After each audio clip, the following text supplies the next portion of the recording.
Patients and family often want to know, well, what causes bladder cancer?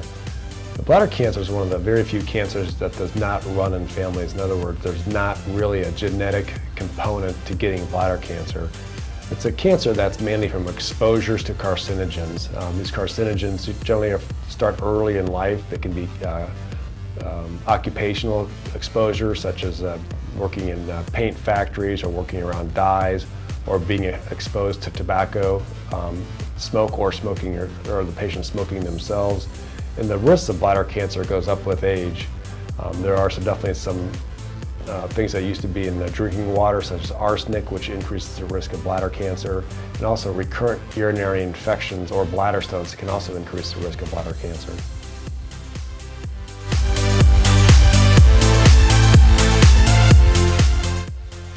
What are the symptoms of bladder cancer? The most common way that bladder cancer is detected is patients reporting blood in the urine that they visibly see, or having their urine checked at a doctor's office and the urinalysis showing actual blood in the urine, even though the patient cannot see them themselves. Other symptoms of bladder cancer can be urinary frequency, urgency, or recurrent urinary infections, or generalized significant bladder urinary issues.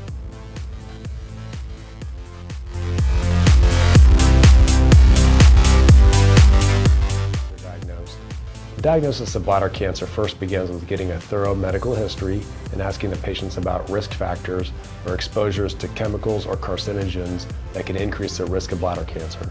We ask about a urinary history, how their urinary habits, or any signs of any history of recurrent urinary infections or a history of blood in the urine.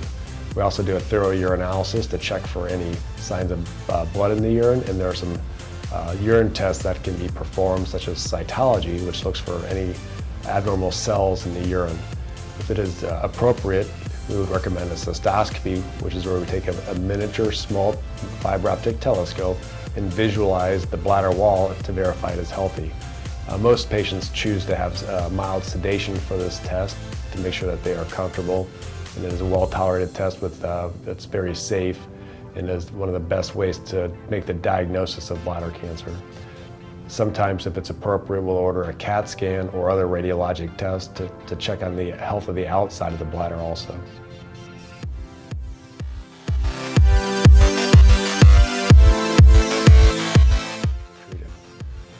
Most bladder cancers are diagnosed early, and so they're just isolated to the bladder wall. The bladder cancer is diagnosed generally through a cystoscopy. Our practice offers sedation for a cystoscopy, which is where we visualize the bladder with a very small miniature fiber optic telescope. If bladder cancer has been diagnosed or a suspicious tumor, we would recommend, under sedation, having the bladder tumor removed through a special instrument called a resectoscope. Imagine the bladder cancer is kind of like a skin cancer. You just scrape it off the wall of the bladder, get a healthy margin of tissue around it, and cauterize the area. It is a very safe procedure, and if the cancer is localized just to the bladder wall, it will be curative and diagnostic. If someone has more advanced bladder cancer, there's other techniques are used, often different forms of radiation therapy and chemotherapy and different kinds of medicines that are placed actually inside the bladder to help fight the cancer and help lower the risk of recurrence of the bladder cancer. Patients tolerate these procedures very well. They're able to be performed usually in our outpatient surgery center, and patients are comfortable afterwards, and we see them the next day to make sure that they are doing well.